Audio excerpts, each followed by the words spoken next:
UDPS viva. J'encourage mon jeune frère Jeff et je continue dans lancer.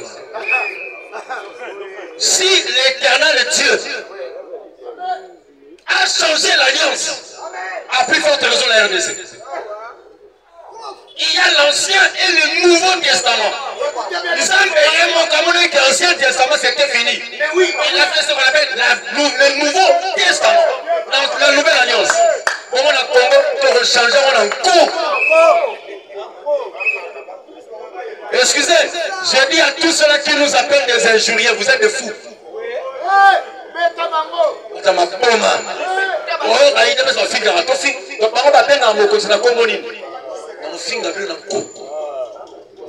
Ce matin, celui qui a écouté le chef de la Lubumbashi, il a dit quoi? Personne ne me fera reculer. Personne. Permettre de vivre tous les Congolais. Qui est ce Congolais qui va refuser les changements? Il y a consommé dans la biseau. Qui est ce Congolais? Ami, je ne me pas parce que je suis le garant de la nation. Parlez. Si quoi, on a dit, voyez moi, vous fou, mon rôle, c'est sanga. Parce que le système, il y a ceux qui appellent le mandef à peine. La rebelle, c'est ça la façon pour dire que Fatih nous manipule. Mal éduqué, mal élevé, mal instruit. Il est mal conçu. Parce que c'est il y a hasard.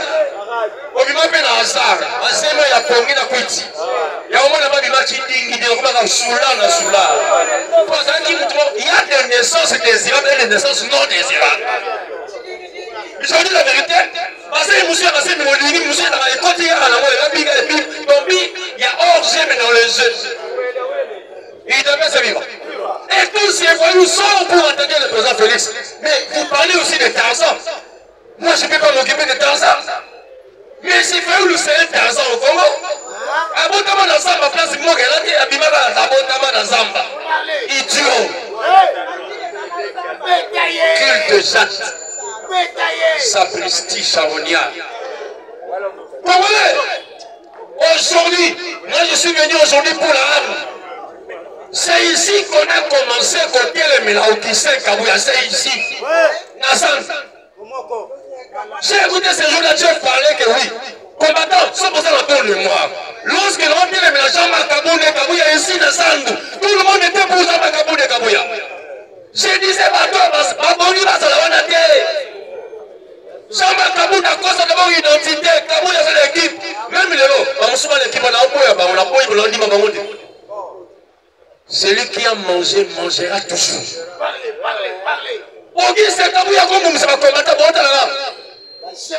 Combattant, on vient de tirer encore combattant la Bouddha. Il tue des gens, nous restons ici. Fatih, ça c'est Fatih. Mais toi, qu'est-ce que tu fais? C'est notre pouvoir. Comment on peut nous tuer les parlementaires de vous? Parce que nous sommes contre lui. Mais oui, toi, Fatih Béton, sorti le mouton, on a besoin d'aller sonner à Est et à Néry. Tu parles de l'Est, c'est le Congo, mais ton parti de pèse où en sont? Les partis au pouvoir, où est le parti au pouvoir? Comment Kabouya tu m'appelles Nicolo? Où sont ces combattants en 1990, 1980? Où sont ces combattants-là? On disait avant la peur. Les gens avaient peur de l'UDPS, mais aujourd'hui, c'est l'UDPS qui a peur des gens. C'est le vice-versa. Tout le monde va dire, la soirée dans le bien, dans le béli, et bah, tu vas en avoir le bien. Bah, tu te n'as pas. Longwa. Dans le baranga, na kotika la kondima ba, tu peux vous n'a qu'à mériter. Pourquoi? Bah, soit dans l'identité de la biseau. Bah, tu le connais, c'est un mauvais au Congo si vous ne le savez pas. On a l'hypocrisie, ça veut dire que c'est non. Bah, tu le connais, à l'industrie, il y a poisson en Ouganda. Depuis Mobutu, il y a des bateaux de pêche dans le lac Nabiso, mais ça, on a Ouganda. Mais au Congo, il n'a pas investi. Et ils volent, nous trouvons ça normal. Et on vient, non, union sacrée, union sucrée, salée, sabotée, sale. Je disais, c'est ici, sans de Momoko. Ton célébrant te dit, Kabouya Salingake. Mais les lots, c'est autre chose. On doit redynamiser notre structure dans le Bomoko. C'est ici. Quand les choses ne vont pas, tout va bien. Non. Quand les choses ne vont pas, il faut dire ça ne va pas. Je suis clair, dans un affaire de combat dans la UDPS. Aucun ministre, aucun député ne dirait que moi je suis allé là-bas qui demandait l'argent. C'est ma bombe. Ma belle bombe montée.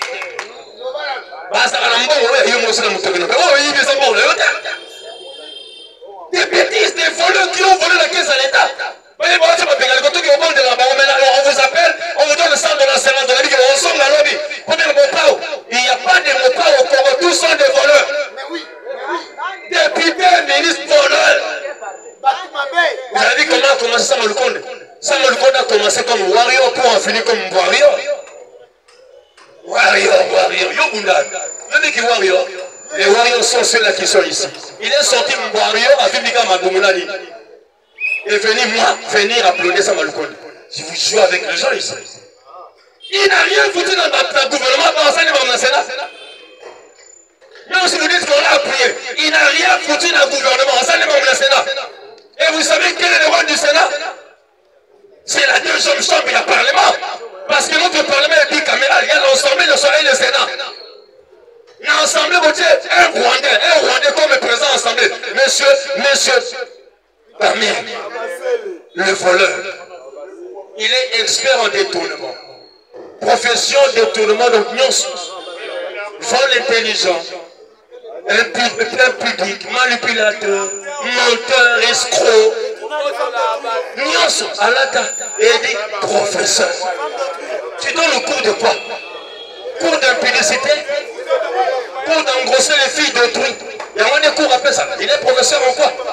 Et au Congo, vous l'appelez professeur de quel cours? De quelle université? Quelle école? Qui a appris à l'école de Kamel? Moi, j'ai appris à l'école de Tshisekedi, n'est-ce pas? Tshisekedi a appris tout le monde ici. Et nous sommes aujourd'hui tels que nous sommes par rapport à l'éthique de Moulou. Et je disais, initiative dans le Momoko pour continuer le mais dans les normes. Pourtant, la normale. Quand les choses ne vont pas bien, les gens vont goûter. Et ça ne sera pas propre. Pour que nous tous nous puissions nous retrouver, n'est-ce pas? Pas seulement un groupe de gens, non. Là, j'ai dit non. Je me retire.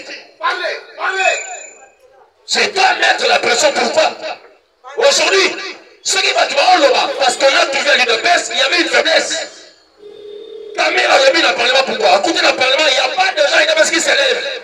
À côté de M. Augustin Lambien, un faiblard idiot carré exposant même 1000. À côté de il n'a rien trouvé, maintenant il parlait. J'ai ici condamné même Chilumbaï, notre vice-président de l'Assemblée.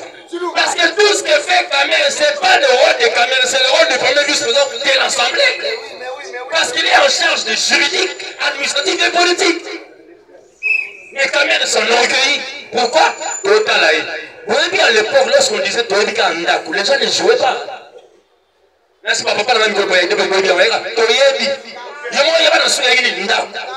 C'est la bêtise de l'Assemblée. Alors, bien, on a téléphone, papa. Je connais Ngoïndouba. Est-ce que vous voyez Ngoïndouba? Il habitait où?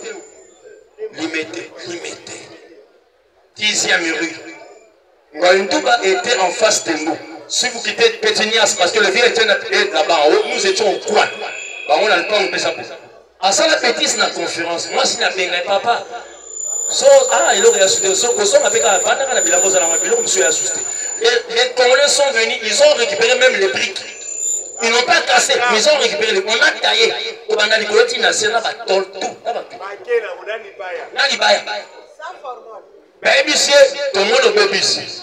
Mais aujourd'hui, les gens détruisent, ils sont là, ils détruisent, on les regarde. Fatibé. Yaza Berton, bon yo. Et je n'aime pas cette famille dans mon genre. Fatiaza Berton, Fayulu Kayas, Nani Bouret, Okunazelo, et Sali Fati Berton. Fati n'a rien à voir en lui, à Fayulu, rien. Parce que lui, Berton, ça va, on savait Azali, composé à Marie Manté Fayulu, Moïse Katumbi. Non, Fati qui vient de faire Etienne Tshisekedi Moulin. Fayulu n'est pas. N'a qu'à faire ça dans mon temps. Si vous avez écouté Fachi à Katanga, il a dit, il n'était pas comme un président, mais comme un combattant.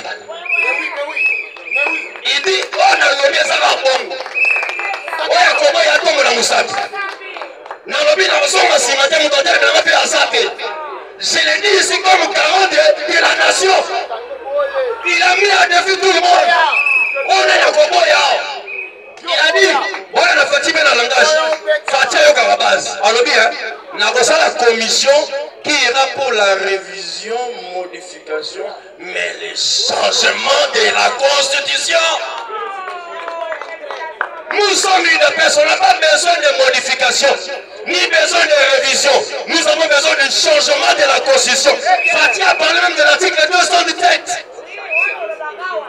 Alors moi, je ne peux pas me permettre, moi, comme président de la RDC, on a une souveraineté de la nation. Il y a Congo, une partie de notre souveraineté, parce qu'il y a Congo. Qu'est-ce que dit l'article 217?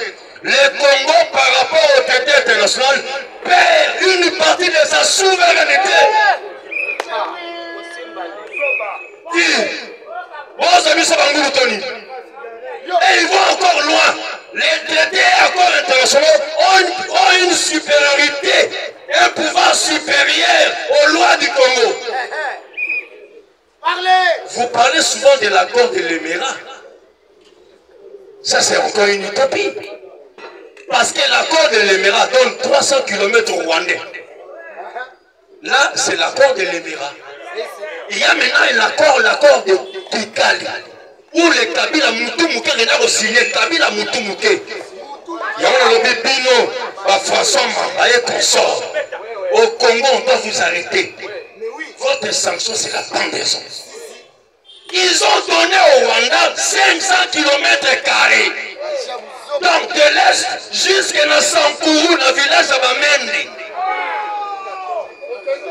Parce que 300 c'est autre chose, mais il y a même 500. Nous on dit, on a les accords. Les accords. Ces accords où, dans le groupe de ceux qui ont composé le truc, ils ont immixé les accords à l'intérieur, les Congo perdent des kilomètres carrés. Pour un peuple qui n'a pas d'origine. Est-ce que vous savez que le peuple inutile n'a pas d'origine? Je vais vous dire une chose. Les Rwandais et les autochtones sont les toits. Et les Hutus. Mais nous ne sommes pas des semi-bantous, nous sommes des bantous. Nous sommes des bantous. Les semi-bantous, ni les nautis, nous sommes pas bantous. Mais je l'ai dit ici, suivez l'histoire. Quand on se met à politique, il faut s'appeler l'historique. L'historique est que le peuple nilotique vient d'où? Le peuple nilotique vient du mélange entre les serviteurs de Salomon et les servantes de qui? De la reine de Saba. Donc les nilotiques sont des fils bâtards. Banamatanga. Babotama Saba Faram Souayeba. Basebino Semina qui s'arrange. Oyo Bota na bandu Louisville. Papa Yebanate. Et là, moi, c'est la tout le monde. Mais bien, parce qu'à ça, il s'est bêtise dans une semaine, une validée. Sur moi, on a comme un président comme Yo. On m'a à la bino. On a Chikumbuzi. Ces jours-ci, il n'y a pas de pitié pour les salopards. Congolais, nous sommes chez nous, au Congo. Une chose que je voulais parler aussi, c'est que les gens ne voient pas clair. Combattants, nous condamnons des gens par rapport à la dire, oui dire.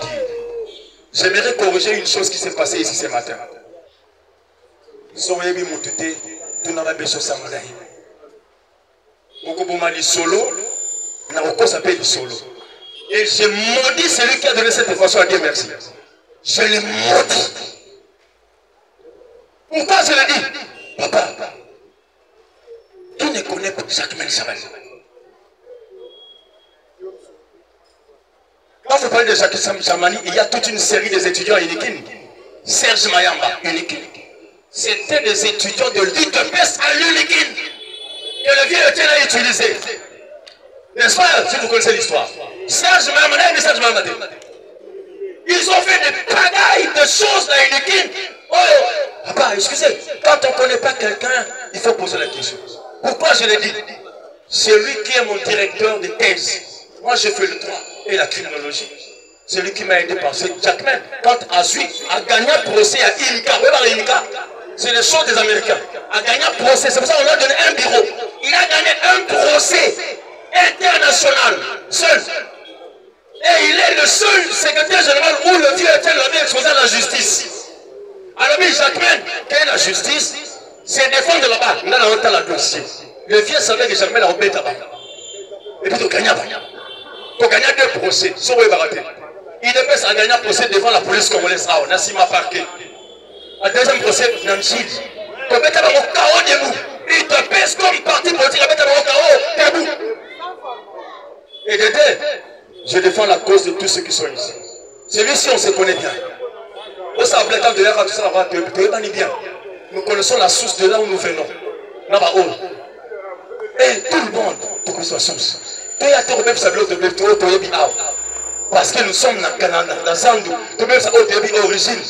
Parce que même le président Félix, je vous dirais, si j'ai encore bonne mémoire, je peux vous amener cette cassette. J'avais enregistré dans le Parlement avec toi. Je l'appelle et dit, vous êtes mes collaborateurs. Quand on dit collabore, c'est trop dit. C'est les mots français. Fachaza trop français, vous savez. Quand il dit des choses, il pèse ses mots. Et aujourd'hui, je vous dis, dans le monde entier, on les craint. Boulandi, et l'autre Kagama Loubi. Boulandi, même l'autre qui est dans l'Amérique. Les présidents qui viennent là. On dit quoi? Kagame veut envahir le Congo avant que M.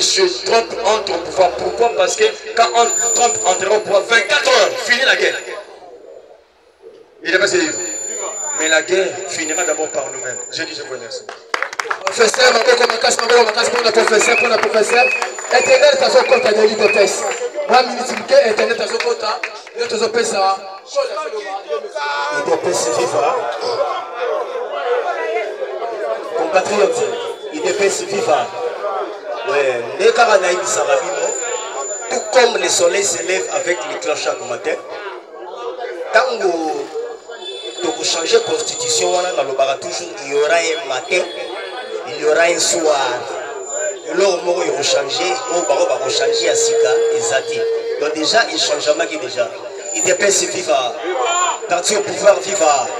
C'est le véritable parti du peuple congolais. C'est ça que ça porte au souci. Le véritable parti du peuple congolais. L'unique parti de la majorité. L'unique parti de la vérité. L'unique parti de la démocratie, l'unique parti mieux implanté, l'unique parti mieux orienté, les défenseurs des droits de l'homme, de la défense et sécurité, l'unique parti de l'intégrité territoriale. Fachibé, oui, les cas à béton, à Autolobango, à Kipouchi, à Lubiango. Alors, quand un bateau va soi-disant opposant, Batanzala, Batapamba. Tout ça, il y a un chiffre là-bas. Et si Oyo a reçu un numéro, il a image à délice Sanga, il y a un passé dans la zone pour changer la constitution. Et puis, à l'égal, il y a un Congo. Là, image à moi. Donc, c'est Internet, il y a l'opposition, il y a un whisky, il y a des décrets. Donc, la constitution va changer. Donc, on va le lobby. Parce que l'image va être là. Donc, ça va faire tourner. Donc, mes chers compatriotes, sachez bien qu'au Congo, il n'y a pas la crise. Crise na Congo est à la raté. Donc, est-ce qu'on va toi m'abeille? Donc, il n'a pas dépassé pour la crise. Mais est-ce qu'il faut que torturer Madame Abe ou na Congo et aux hommes il te pèse vivant. Son Olandi va état généraux au ministre de la Justice à Sali. Oui, que va loi wana mais va récupérer mon union parce qu'ils ont pénal la mesa. Donc ça dit na Congo et comme un chef de l'État naïe. Donc ça dit va caméra va pour kangama turo yo. Donc en désolé, ça dit on monte en compte les pénals que tout en salati. Parce que son Olandi va état général en Nengesili. La loi moko va voter et puis quelques lois va changer la constitution. Un peu plus autant de l'Obakawa. Mes chers compatriotes, nous avons changé ces pays, nous avons changé les Congo. Vous oubliez le Parlement de où? Il ne faut pas commenter le Parlement de où, peut pas changer la constitution, c'est ça. Vous oubliez cela. On fait un grand travail. Donc, ils ont 365 jours. Ils sont le bagarre pendant 365 jours. C'est ça chaque année, tout le bagarre. On lève un masque d'abord. Il faut pas honorer Pébiso dans le Parlement de vous parce que pour des joueurs à l'action et belé à ma bête. Donc tout ça va garder du temple. Donc signer à la carte.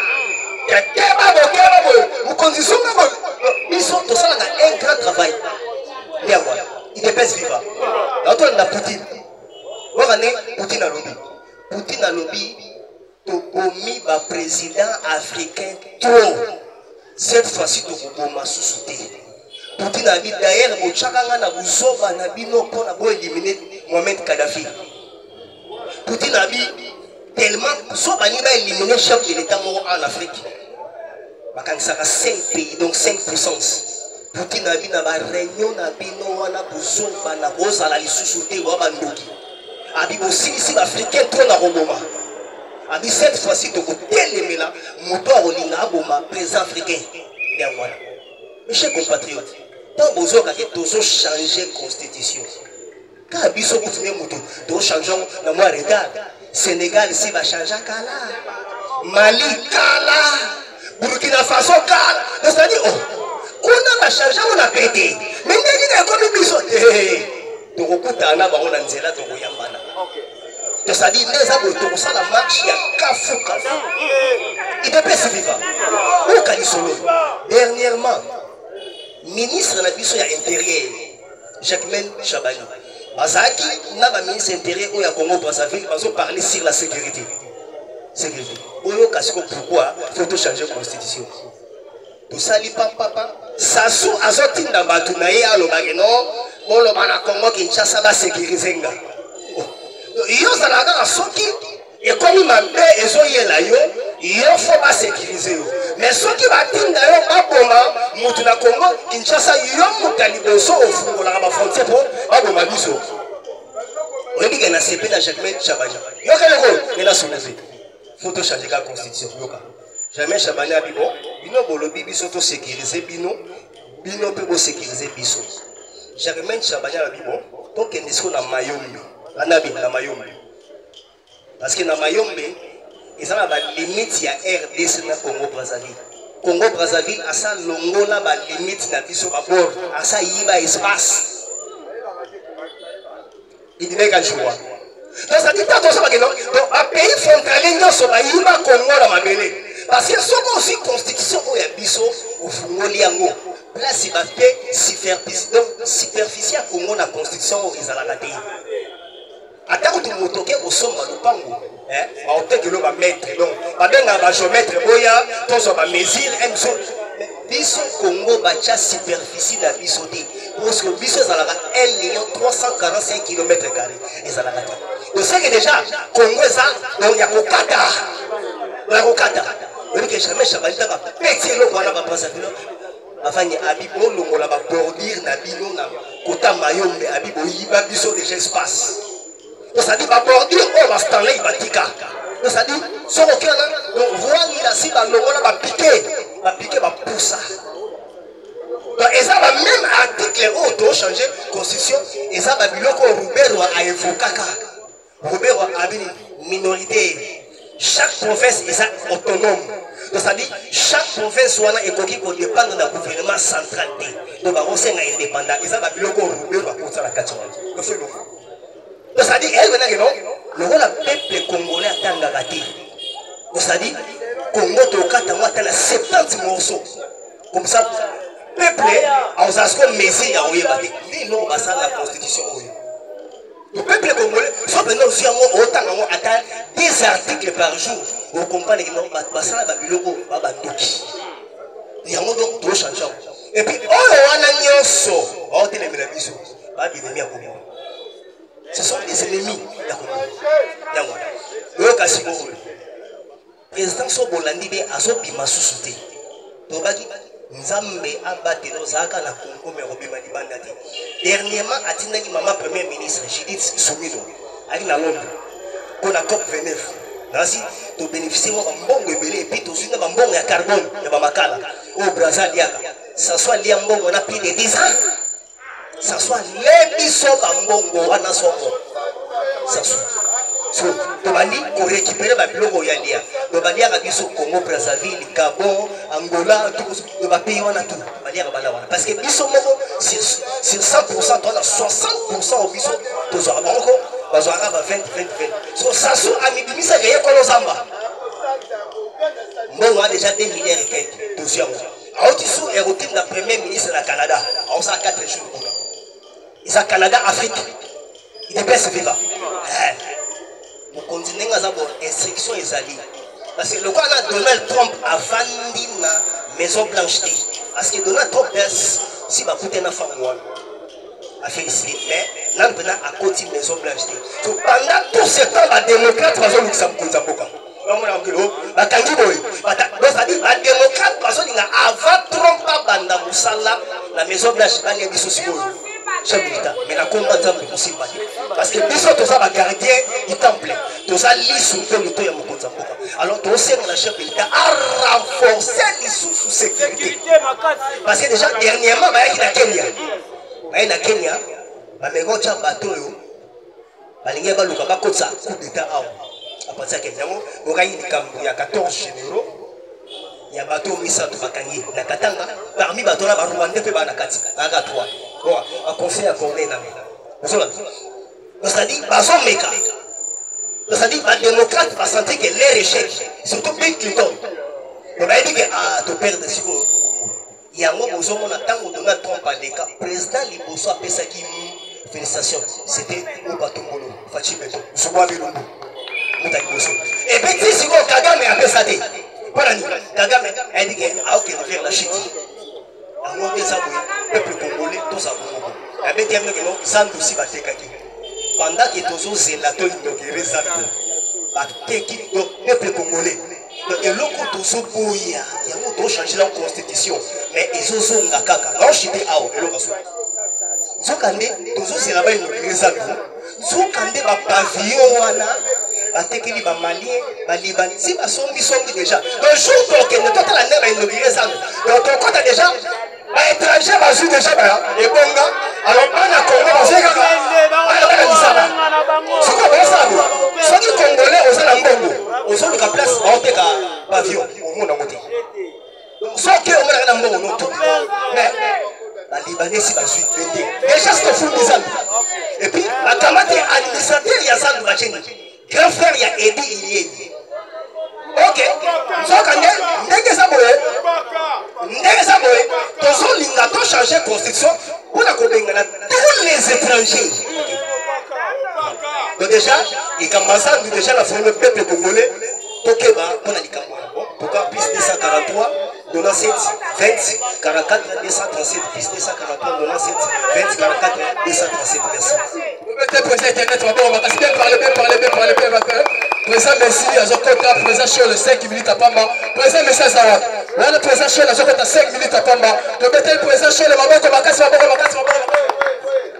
merci beaucoup, combattant. Il devait expliquer. Tous à la show. Fatina! Mettez-la mon poitou, mettez-la mon poitou. Pour mettez la caille, tant courage à la président de la mission. Même ça, la fois passée, Fati a bêta qui bon à Kisangani, voilà les acquis à Tantaki na Banga. Si vous avez bimisa face à Lyon,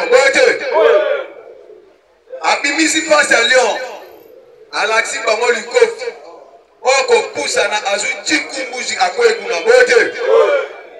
na minute combattant et ça président Demdabi a changé la constitution. Mais Ezalinga Inayo, pendant 2019, nous avons changer la constitution au point de mais les lois continue en réalité. Les lois continuent en vigueur. Le parlementaire de Boubasali, le président Ayo Kabiso, Alzoa Makambo, en considération. Il y a un minute et Boti Bouma. Une paix, viva! Fatima! Mettez-la dans il y a un minute au combattant. Naïm Sabino, Bazaya Kolela, Nabalélité. Naïm Sabino, la fois, rappelez la Bilo dans le Bakara. Nando va bien que le président Félix a quitté ça, militaire risque. Moukolobombo na kaba militaire risque wana. A côté la cortège à Fatih Benton, ne va comprendre face à Fatih Benton. Un minute, na Katanga. Totali match, après match, tout le monde flash. En direct meeting du président de la République. Au meeting, on est tous à pas du peuple. Meeting dans le marché sur les. Total, quoi, tombolo, moi, maman, moi, papa, tiens, c'est de Wamoulou. aye makolo akiti makolo tiri na place de sa meeting biso awa toza 23h na katanga bazaki 0h siko yebisanga na ba américain ngo na soi-disant ba français o ba kanila fati ye wana asa meeting na 0h Fatima betele babo basoma alakisi bango ke Congo eza yanga nazali congolais na kobanga eloko moko te oyo koyesa nini alobi kana ba fatrio te président alobi va même na communauté te alobi na bango abike mutu akobangisa na kati ya mboka nanga aza te na kochange constitution wana na nko abengi bapetre bandoki abengi baoposa miyibi bato ya nzaa betela Fatima yango mona bitu okombata na sabino oyebake bato wana batikaka makelele ya wete batikaka baposo ya bitabe baza na bato te na mpe bilo exemple moko idps viva soga moke idps viva napesa bilo exemple mo moke le tozalaki na papa Etienne Tshisekedi wa Mulumba soki kaka mwende mouvement na Assemblée nationale ou bien Nyangala kata Kabila Joseph Hippolyte Rwandais amengi ka kosala déclaration mwa mabe tobanda kotuna papa Etienne Tshisekedi omona biso mama na nzele bongo bango bato bango bazali wa